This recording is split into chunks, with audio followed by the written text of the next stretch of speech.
উপবিষ্ট আমাৰ এই বিদ্যালয়ৰ অৱসৰপ্ৰাপ্ত প্ৰধান শিক্ষক সত্যনাথ দাস ডাঙৰীয়া, মন্দিয়া উন্নয়ন খণ্ডৰ উন্নয়ন বিষয়া তথা সাহিত্যিক আমাৰ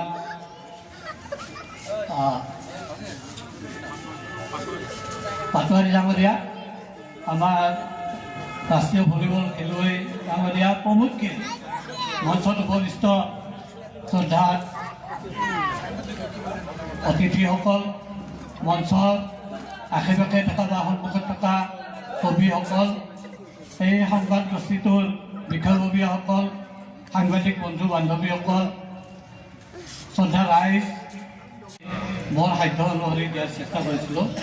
আজিৰ তাৰিখত এই পৰ্টেল নিউজ বা এই সংবাদ গোষ্ঠীটো যিটো আমাৰ আজিকালি ডিজিটেল নিউজ ছিষ্টেম ওলাইছে, এইটো বৰ্তমান যুগত অতি প্ৰাসংগিক আৰু অতি গুৰুত্বপূৰ্ণ এটা বাতৰি জগনীয়াৰ হয়। কাৰণ এই বাতৰি গোষ্ঠীটোৱে বা এনেকুৱা ধৰণৰ বাতৰি সংবাদবিলাক আছে তেওঁলোকে সহজে ঢুকি নাপায়। কিন্তু এনেকুৱা ধৰণৰ এই নিউজ পৰ্টেলৰ বাতৰিৰ যোগেদি আজি গোটেই বিশ্বই, অকল আমি অসমতে নহয় গোটেই বিশ্বই আজি একেবাৰে সূক্ষ্ম ঘটনাবিলাকো আজি ৰাইজে মুহূৰ্তৰ ভিতৰতে জানিবলৈ সক্ষম হৈছে। গতিকে এই সংবাদ গোষ্ঠীটোৱে আজি তৃতীয়টা বৰ্ষ তেওঁলোকে অতিক্ৰম কৰি পেলাই আজিৰ এই অনুষ্ঠান আয়োজন কৰিছে। এইটো নিশ্চয় তেওঁলোকৰ কাৰণে এটা সফলতাৰ মাপকাঠি। তেওঁলোক সফল হৈছে, নহ'লে আজি তৃতীয় বৰ্ষপূৰ্তি এনেকুৱাকৈ জাকজমককৈ অনুষ্ঠিত কৰিব নোৱাৰিলেহেঁতেন। গতিকে এই চেগতে মই এই সংবাদ গোষ্ঠীটোৰ সকলো বিষয়ববীয়া প্ৰমুখ্য সাংবাদিক বন্ধুসকলক মই এই চেগতে তেখেতসকলক অভিনন্দন জনাইছোঁ যে তেওঁলোকে তিনিটা বৰ্ষ সফলভাৱে অতিক্ৰম কৰিবলৈ সক্ষম হৈছে। আৰু আশা কৰিছোঁ তেওঁলোকৰ এই যাত্ৰা অব্যাহত ৰাখক। এই যাত্ৰাই তেওঁলোকৰ জৰিয়তে যাতে সঠিক আৰু নিৰ্ভুল বাতৰি যাতে প্ৰচাৰ হয় আৰু ইয়াৰ জৰিয়তে যাতে সমাজখনৰ উন্নতি হয়, তাৰ কাৰণে মই আশা ৰাখিছোঁ।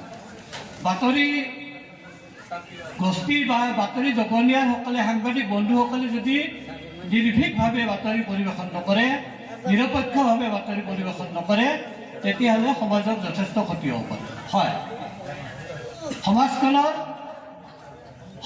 ক্ষতিৰ পৰা ৰক্ষা কৰিবলৈ বা সমাজখনত হৈ থকা সমস্যাবিলাক উপস্থাপন কৰাৰ ক্ষেত্ৰত এই বাতৰি গোষ্ঠীটো বা এনেকুৱা ধৰণৰ বাতৰিসমূহৰ যথেষ্ট প্ৰয়োজন আছে আৰু তেওঁলোকে এই গুৰুত্বপূৰ্ণ ভূমিকা পালন কৰিব লাগিব। আৰু এই বাতৰি যোগান ধৰা বা সাংবাদিকতা কৰা এইটো এটা অতি বৰ্তমান যুগত, বৰ্তমান সময়ত অতি জটিল দায়িত্ব। এই দায়িত্বটো তেওঁলোকে সঠিকভাৱে, নিৰ্ভীকভাৱে, নিৰপেক্ষভাৱে পালন কৰিবলৈ যোৱাটো বহুত সমস্যাৰ সন্মুখীন হ'ব লগা হৈছে, হৈ আছে। আৰু এই ক্ষেত্ৰত তেওঁলোকে নিৰ্ভীকভাৱে সত্যটো প্ৰকাশ কৰাৰ ক্ষেত্ৰত কেতিয়াও পিছুহুকি আহিব নালাগে। আৰু যদি আমি এই ক্ষেত্ৰত যদি আমি কি কৰোঁ, কম্প্ৰমাইজ কৰি পেলাই চলোঁ, তেতিয়াহ'লে সমাজখনৰ ক্ষতি হ'ব। সেইকাৰণে আপোনালোকে যি গধুৰ দায়িত্ব লৈছে, এই দায়িত্ব নিৰ্ভীকভাৱে, নিৰপেক্ষভাৱে চলাই যাওক। ৰাইজ আপোনালোকৰ লগত থাকিব। ভয় খালে কিন্তু আমাৰ ক্ষতি হ'ব। আজি মই ৰাতিপুৱাতে এটা নিউজ পঢ়িছোঁ, এটা বাতৰি আমাৰ এখন কাকতত প্ৰকাশ পাইছে, যিটো CPJ অৰ্থাৎ committee for protection of journalist, এইটো আমেৰিকান এটা হয়।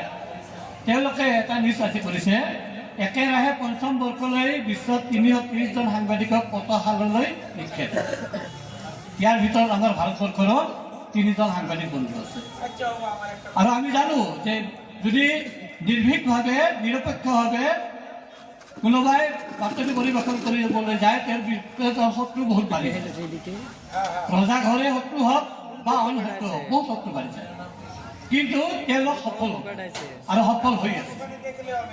তেওঁলোক কেতিয়াও বিফল নহয় তেওঁলোকক কেতিয়াও চিৰদিন তেওঁলোকক এনেকুৱাকৈ পতাহত বা জেলত ৰাখিব নোৱাৰে। এদিন নহয় এদিন তেওঁলোকে মুক্ত হৈ ওলাই থাকিব।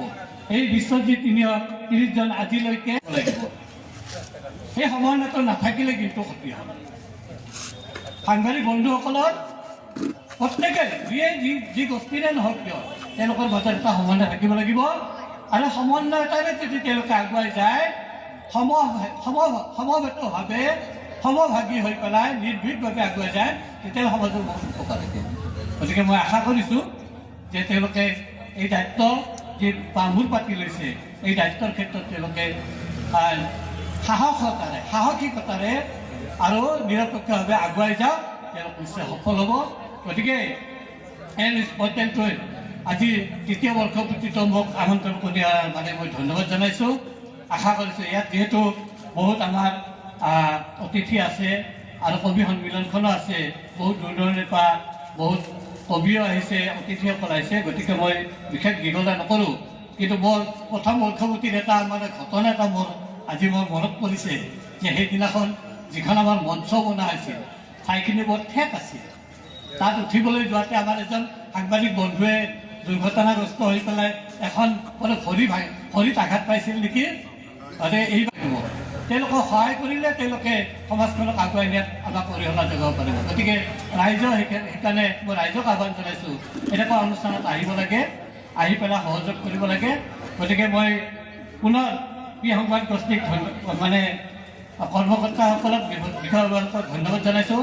তেওঁলোক আগুৱাই যাওক, আমি আমাৰ দিহা পৰামৰ্শ সদায় তেওঁলোকৰ লগত থাকিব। গতিকে এইখিনিকে কৈ মই সকলোকে পুনৰ ধন্যবাদ জনাই মই মোৰ চমু বক্তব্য সামৰিছোঁ। ধন্যবাদ। জয়টো সংবাদ গোষ্ঠী। ধন্যবাদ।